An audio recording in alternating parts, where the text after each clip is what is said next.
Paper 78. The Violet Race After the Days of Adam. The second Eden was the cradle of civilization for almost 30,000 years. Here in Mesopotamia, the Adamic peoples held forth, sending out their progeny to the ends of the earth, and latterly, as amalgamated with the Nodite and Sangic tribes, were known as the Andites. From this region went those men and women who initiated the doings of historic times, and who have so enormously accelerated cultural progress on Urantia. This paper depicts the planetary history of the Violet Race, beginning soon after the default of Adam, about 35,000 BC, and extending down through its amalgamation with the Nodite and Sangic races about 15,000 BC to form the Andite peoples, and on to its final disappearance from the Mesopotamian homelands about 2000 BC.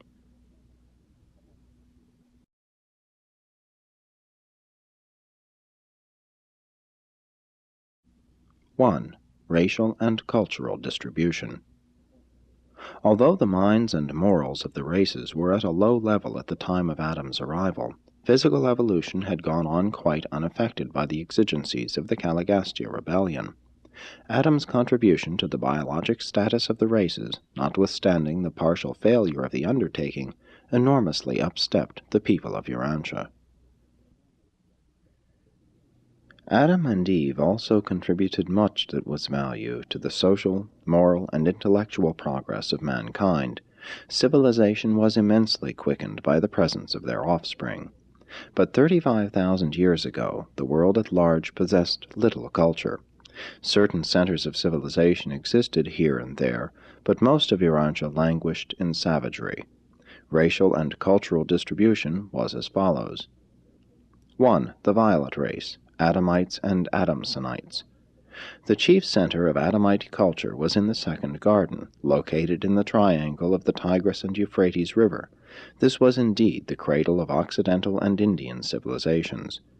The secondary or northern center of the Violet Race was the Adamsonite headquarters, situated east of the southern shore of the Caspian Sea, near the Kopet Mountains. From these two centers there went forth to the surrounding lands the culture and life plasm which so immediately quickened all the races. 2. Pre-Sumerians and other Nodites. There were also present in Mesopotamia, near the mouth of the rivers, remnants of the ancient culture of the days of Dalmatia.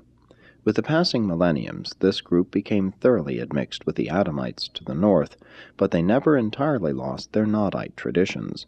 Various other Nodite groups that had settled in the Levant were, in general, absorbed by the later expanding Violet Race. 3. The Andanites maintained 5 or 6 fairly representative settlements to the north and east of the Adamson headquarters. They were also scattered throughout Turkestan, while isolated islands of them persisted throughout Eurasia, especially in mountainous regions. These aborigines still held the northlands of the Eurasian continent, together with Iceland and Greenland, but they had long since been driven from the plains of Europe by the Blue Man, and from the river valleys of farther Asia by the expanding Yellow Race. 4. The Red Man occupied the Americas, having been driven out of Asia over 50,000 years before the arrival of Adam. 5. The Yellow Race. The Chinese peoples were well established in control of eastern Asia. Their most advanced settlements were situated to the northwest of modern China, in regions bordering on Tibet. 6. The Blue Race. The Blue Men were scattered all over Europe, but their better centers of culture were situated in the then fertile valleys of the Mediterranean basin and in northwestern Europe. Neanderthal absorption had greatly retarded the culture of the Blue Man, but he was otherwise the most aggressive, adventurous, and exploratory of all the evolutionary peoples of Eurasia. 7. Pre-Dravidian India. The complex mixture of races in India, embracing every race on earth, but especially the green, orange, and black, maintained a culture slightly above that of the outlying regions. 8. The Sahara Civilization. The superior elements of the Indigo race had their most progressive settlements in what is now the Great Sahara Desert. This indigo-black group carried extensive strains of the submerged orange and green races. 9. The Mediterranean Basin. The most highly blended race outside of India occupied what is now the Mediterranean basin. Here blue men from the north and Saharans from the south met and mingled with Nodites and Adamites from the east. This was the picture of the world prior to the beginnings of the great expansions of the violet race, about 25,000 years ago. The hope of future civilization lay in the second garden between the rivers of Mesopotamia. Here in southwestern Asia there existed the potential of a great civilization, the possibility of the spread to the world of the ideas and ideals which had been salvaged from the days of Dalmatia and the times of Eden. Adam and Eve had left behind a limited but potent progeny, and the celestial observers on Urantia waited anxiously to find out how these descendants of the erring material son and daughter would acquit themselves.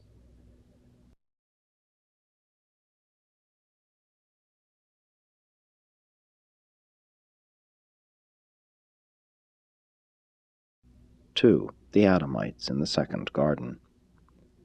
For thousands of years the sons of Adam labored along the rivers of Mesopotamia, working out their irrigation and flood control problems to the south, perfecting their defenses to the north, and attempting to preserve their traditions of the glory of the first Eden. The heroism displayed in the leadership of the second garden constitutes one of the amazing and inspiring epics of Urantia's history. These splendid souls never wholly lost sight of the purpose of the Adamic mission, and therefore did they valiantly fight off the influences of the surrounding and inferior tribes, while they willingly sent forth their choicest sons and daughters in a steady stream as emissaries to the races of earth.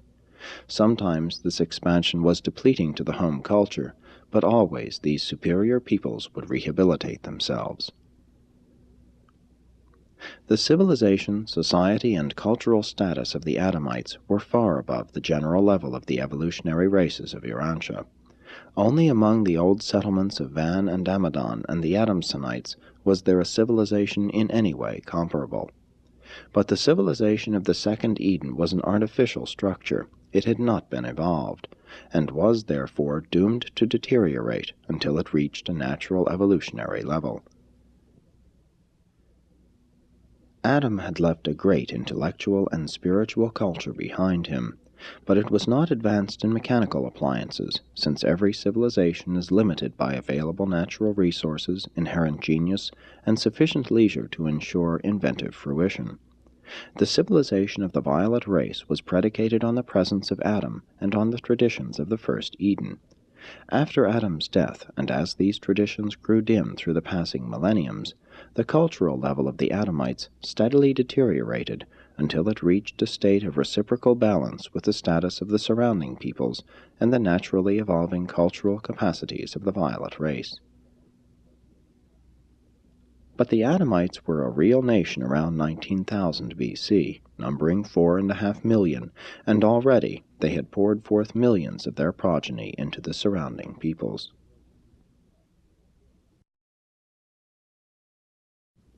Three, early expansions of the Adamites. The violet race retained the Edenic traditions of peacefulness for many millenniums, which explains their long delay in making territorial conquests. When they suffered from population pressure, instead of making war to secure more territory, they sent forth their excess inhabitants as teachers to the other races. The cultural effect of these earlier migrations was not enduring, but the absorption of the Adamite teachers, traders, and explorers was biologically invigorating to the surrounding peoples. Some of the Adamites early journeyed westward to the valley of the Nile. Others penetrated eastward into Asia, but these were a minority. The mass movement of the later days was extensively northward and thence westward.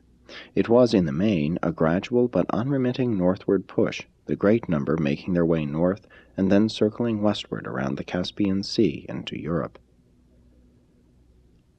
About 25,000 years ago, many of the purer elements of the Adamites were well on their northern trek, and as they penetrated northward, they became less and less Adamic until by the times of their occupation of Turkestan they had become thoroughly admixed with the other races, particularly the Nodites. Very few of the pure-line violet peoples ever penetrated far into Europe or Asia. From about 30,000 to 10,000 BC, epoch-making racial mixtures were taking place throughout southwestern Asia.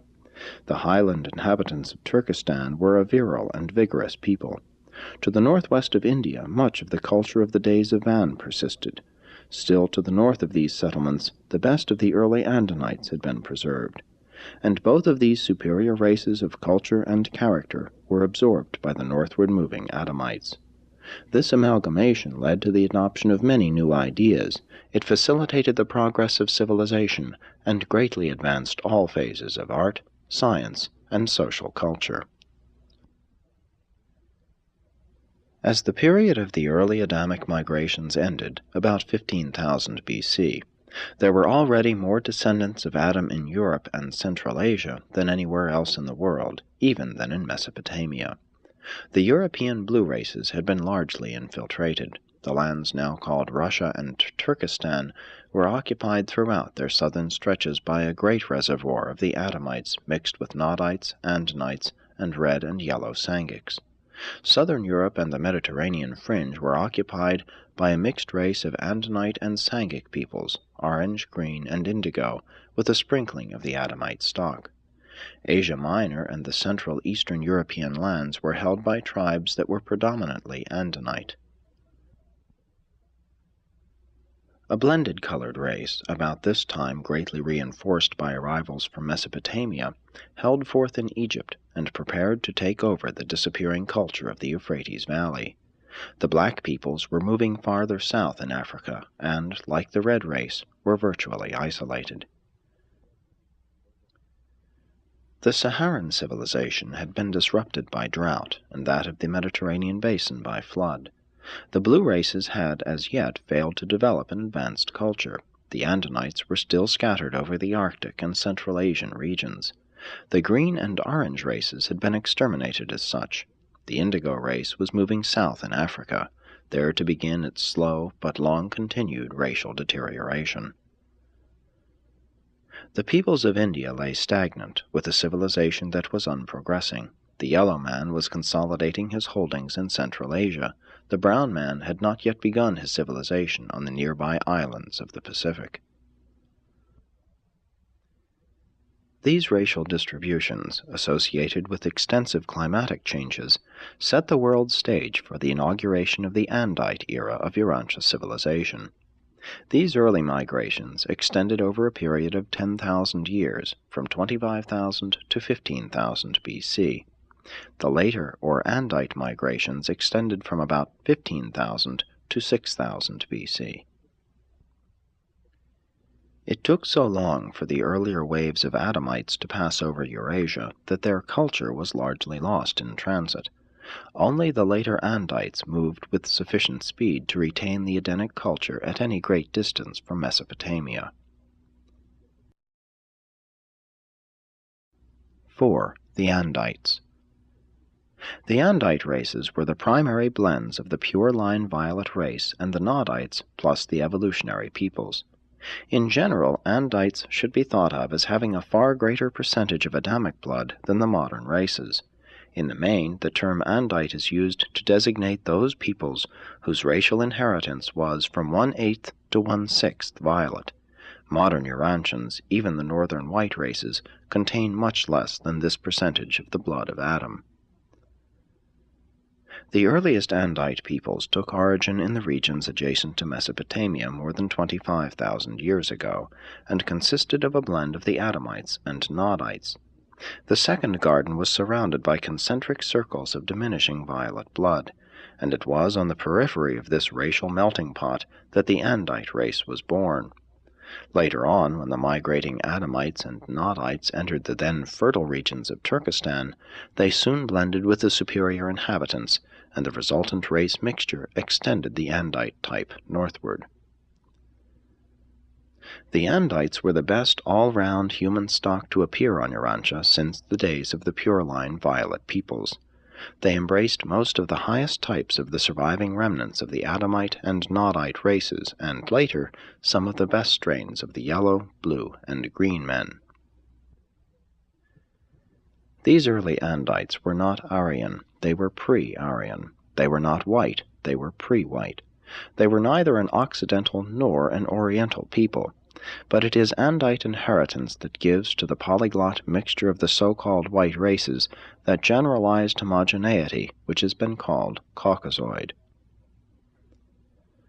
The purer strains of the violet race had retained the Adamic tradition of peace-seeking, which explains why the earlier race movements had been more in the nature of peaceful migrations. But as the Adamites united with the Nodite stocks, who were by this time a belligerent race, their Andite descendants became, for their day and age, the most skillful and sagacious militarists ever to live on Urantia. Thenceforth the movements of the Mesopotamians grew increasingly military in character and became more akin to actual conquests. These Andites were adventurous, they had roving dispositions.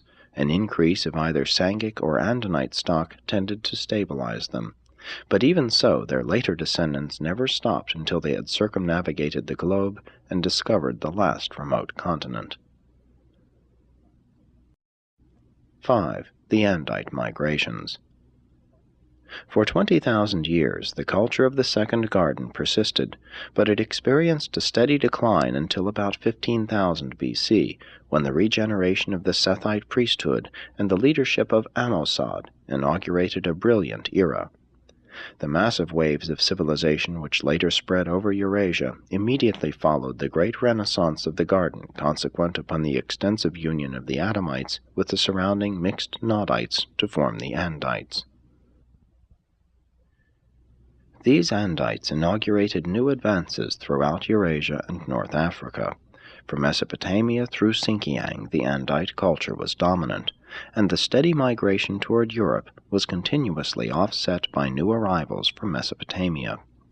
But it is hardly correct to speak of the Andites as a race in Mesopotamia proper until near the beginning of the terminal migrations of the mixed descendants of Adam. By this time even the races in the Second Garden had become so blended that they could no longer be considered Adamites. The civilization of Turkestan was constantly being revived and refreshed by the newcomers from Mesopotamia, especially by the later Andite cavalrymen. The so-called Aryan mother tongue was in process of formation in the highlands of Turkestan. It was a blend of the Andonic dialect of that region with the language of the Adamsonites and later Andites. Many modern languages are derived from this early speech of these Central Asian tribes who conquered Europe, India, and the upper stretches of the Mesopotamian plains. This ancient language gave the Occidental tongues all of that similarity which is called Aryan.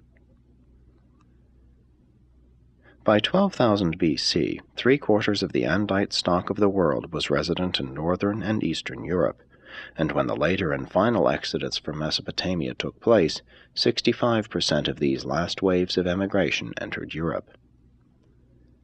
The Andites not only migrated to Europe, but to northern China and India, while many groups penetrated to the ends of the earth as missionaries, teachers, and traders. They contributed considerably to the northern groups of the Saharan Sangic peoples, but only a few teachers and traders ever penetrated farther south in Africa than the headwaters of the Nile. Later on, mixed Andites and Egyptians followed down both the east and west coasts of Africa well below the equator, but they did not reach Madagascar. These Andites were the so-called Dravidian and later Aryan conquerors of India, and their presence in Central Asia greatly upstepped the ancestors of the Turanians. Many of this race journeyed to China by way of both Xinjiang and Tibet, and added desirable qualities to the later Chinese stocks. From time to time small groups made their way into Japan, Formosa, the East Indies, and southern China, though very few entered southern China by the coastal route.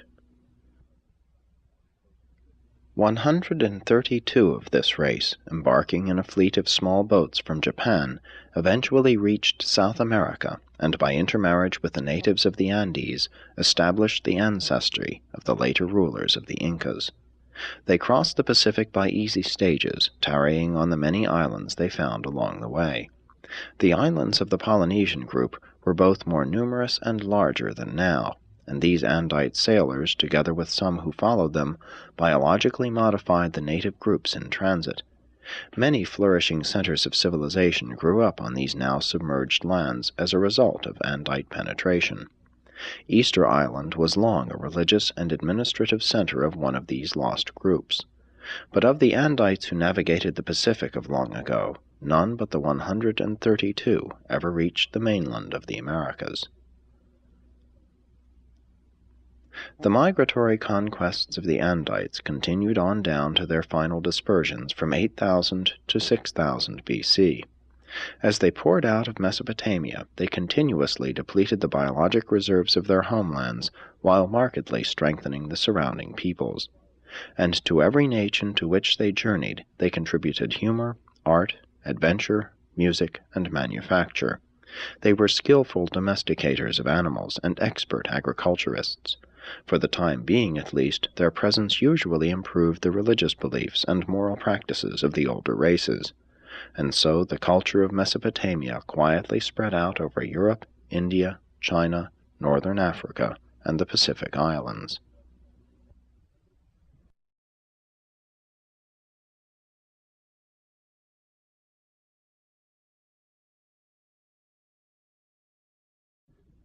(6) The last Andite dispersions. The last three waves of Andites poured out of Mesopotamia between 8,000 and 6,000 BC. These three great waves of culture were forced out of Mesopotamia by the pressure of the hill tribes to the east and the harassment of the plainsmen of the west. The inhabitants of the Euphrates Valley and adjacent territory went forth in their final exodus in several directions. 65% entered Europe by the Caspian Sea route to conquer and amalgamate with the newly appearing white races, the blend of the Blue Men and the earlier Andites. 10%, including a large group of the Sethite priests, moved eastward through the Elamite highlands to the Iranian plateau and Turkestan. Many of their descendants were later driven into India with their Aryan brethren from the regions to the north.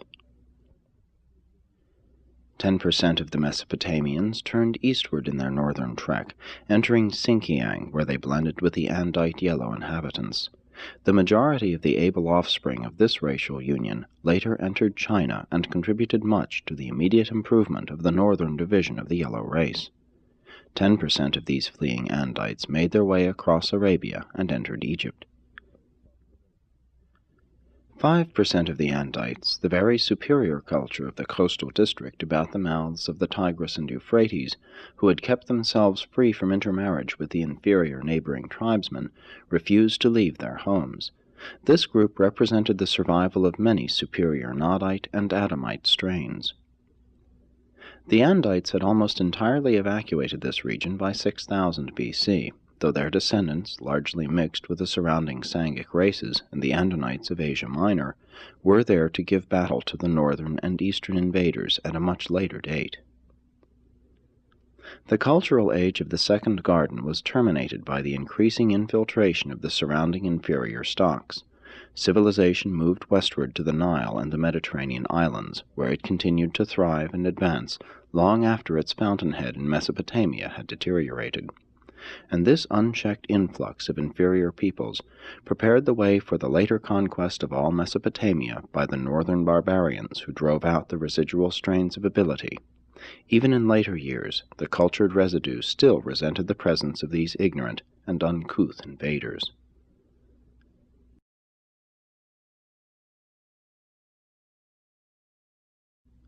(7) The floods in Mesopotamia. The river-dwellers were accustomed to rivers overflowing their banks at certain seasons. These periodic floods were annual events in their lives. But new perils threatened the valley of Mesopotamia as a result of progressive geologic changes to the north. For thousands of years after the submergence of the first Eden, the mountains about the eastern coast of the Mediterranean and those to the northwest and northeast of Mesopotamia continued to rise. This elevation of the highlands was greatly accelerated about 5000 BC, and this, together with greatly increased snowfall on the northern mountains, caused unprecedented floods each spring throughout the Euphrates Valley. These spring floods grew increasingly worse, so that eventually the inhabitants of the river regions were driven to the eastern highlands. For almost 1,000 years, scores of cities were practically deserted because of these extensive deluges. Almost 5,000 years later, as the Hebrew priests in Babylonian captivity sought to trace the Jewish people back to Adam, they found great difficulty in piecing the story together, and it occurred to one of them to abandon the effort to let the whole world drown in its wickedness at the time of Noah's flood, and thus to be in a better position to trace Abraham right back to one of the 3 surviving sons of Noah. The traditions of a time when water covered the whole of the earth's surface are universal. Many races harbor the story of a worldwide flood sometime during past ages. The biblical story of Noah, the ark, and the flood is an invention of the Hebrew priesthood during the Babylonian captivity. There has never been a universal flood since life was established on Urantia. The only time the surface of the earth was completely covered by water was during those Archaeozoic ages before the land had begun to appear. But Noah really lived. He was a winemaker of Aram, a river settlement near Erech. He kept a written record of the days of the river's rise from year to year. He brought much ridicule upon himself by going up and down the river valley advocating that all houses be built of wood, boat fashion, and that the family animals be put on board each night as the flood season approached. He would go to the neighboring river settlements every year and warn them that in so many days the floods would come. Eventually a year came in which the annual floods were greatly augmented by unusually heavy rainfall, so that the sudden rise of the waters wiped out the entire village. Only Noah and his immediate family were saved in their houseboat. These floods completed the disruption of Andite civilization. With the ending of this period of deluge, the second garden was no more. Only in the south and among the Sumerians did any trace of the former glory remain. The remnants of this, one of the oldest civilizations, are to be found in these regions of Mesopotamia and to the northeast and northwest, but still older vestiges of the days of Dalmatia exist under the waters of the Persian Gulf, and the first Eden lies submerged under the eastern end of the Mediterranean Sea.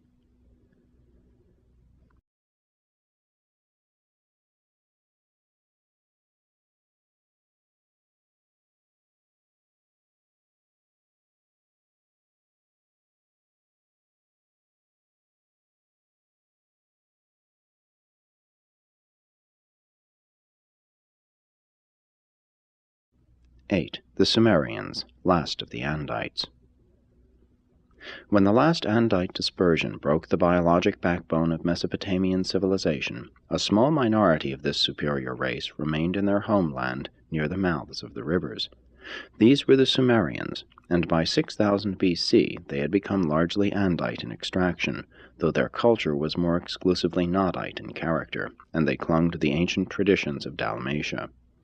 Nonetheless, these Sumerians of the coastal regions were the last of the Andites in Mesopotamia. But the races of Mesopotamia were already thoroughly blended by this late date, as is evidenced by the skull types found in the graves of this era. It was during the flood times that Susa so greatly prospered. The first and lower city was inundated, so that the second or higher town succeeded the lower as the headquarters for the peculiar art crafts of that day. With the later diminution of these floods, Ur became the center of the pottery industry. About 7,000 years ago, Ur was on the Persian Gulf, the river deposits having since built up the land to its present limits. These settlements suffered less from the floods because of better controlling works and the widening mouths of the rivers. The peaceful grain growers of the Euphrates and Tigris valleys had long been harassed by the raids of the barbarians of Turkestan and the Iranian plateau. But now a concerted invasion of the Euphrates Valley was brought about by the increasing drought of the highland pastures. And this invasion was all the more serious because these surrounding herdsmen and hunters possessed large numbers of tamed horses. It was the possession of horses which gave them a tremendous military advantage over their rich neighbors to the south. In a short time they overran all Mesopotamia, driving forth the last waves of culture which spread out over all of Europe, Western Asia, and northern Africa. These conquerors of Mesopotamia carried in their ranks many of the better Andite strains of the mixed northern races of Turkestan, including some of the Adamson stock. These less advanced but more vigorous tribes from the north quickly and willingly assimilated the residue of the civilization of Mesopotamia, and presently developed into those mixed peoples found in the Euphrates Valley at the beginning of historic annals. They quickly revived many phases of the passing civilization of Mesopotamia, adopting the arts of the valley tribes and much of the culture of the Sumerians. They even sought to build a third Tower of Babel, and later adopted the term as their national name. When these barbarian cavalrymen from the northeast overran the whole Euphrates Valley, they did not conquer the remnants of the Andites who dwelt about the mouth of the river on the Persian Gulf. These Sumerians were able to defend themselves because of superior intelligence, better weapons, and their extensive system of military canals, which were an adjunct to their irrigation scheme of interconnecting pools. They were a united people because they had a uniform group religion. They were thus able to maintain their racial and national integrity long after their neighbors to the northwest were broken up into isolated city-states. No one of these city groups was ever able to overcome the united Sumerians. And the invaders from the north soon learned to trust and prize these peace-loving Sumerians as able teachers and administrators. They were greatly respected and sought after as teachers of art and industry, as directors of commerce, and as civil rulers by all peoples to the north and from Egypt in the west to India in the east. After the breakup of the early Sumerian Confederation, the later city-states were ruled by the apostate descendants of the Sethite priests. Only when these priests made conquests of the neighboring cities did they call themselves kings. The later city kings failed to form powerful confederations before the days of Sargon because of deity jealousy. Each city believed its municipal god to be superior to all other gods, and therefore they refused to subordinate themselves to a common leader. The end of this long period of the weak rule of the city priests was terminated by Sargon, the priest of Kish, who proclaimed himself king and started out on the conquest of the whole of Mesopotamia and adjoining lands. And for the time this ended the city-states, priest-ruled and priest-ridden, each city having its own municipal god and its own ceremonial practices. After the breakup of this Kish confederation, there ensued a long period of constant warfare between these valley cities for supremacy, and the rulership variously shifted between Sumer, Akkad, Kish, Erech, Ur, and Susa. About 2500 B.C., the Sumerians suffered severe reverses at the hands of the northern Suites and Guites. Lagash, the Sumerian capital built on flood mounds, fell. Erech held out for 30 years after the fall of Akkad. By the time of the establishment of the rule of Hammurabi, the Sumerians had become absorbed into the ranks of the northern Semites, and the Mesopotamian Andites passed from the pages of history. From 2500 to 2000 B.C., the nomads were on a rampage from the Atlantic to the Pacific. The Nerites constituted the final eruption of the Caspian group of the Mesopotamian descendants of the blended Andinite and Andite races. What the barbarians failed to do to effect the ruination of Mesopotamia, subsequent climatic changes succeeded in accomplishing. And this is the story of the violet race after the days of Adam, and of the fate of their homeland between the Tigris and Euphrates. Their ancient civilization finally fell due to the emigration of superior peoples and the immigration of their inferior neighbors. But long before the barbarian cavalrymen conquered the valley, much of the garden culture had spread to Asia, Africa, and Europe, there to produce the ferments which have resulted in the 20th century civilization of Urantia. Presented by an Archangel of Nebadon.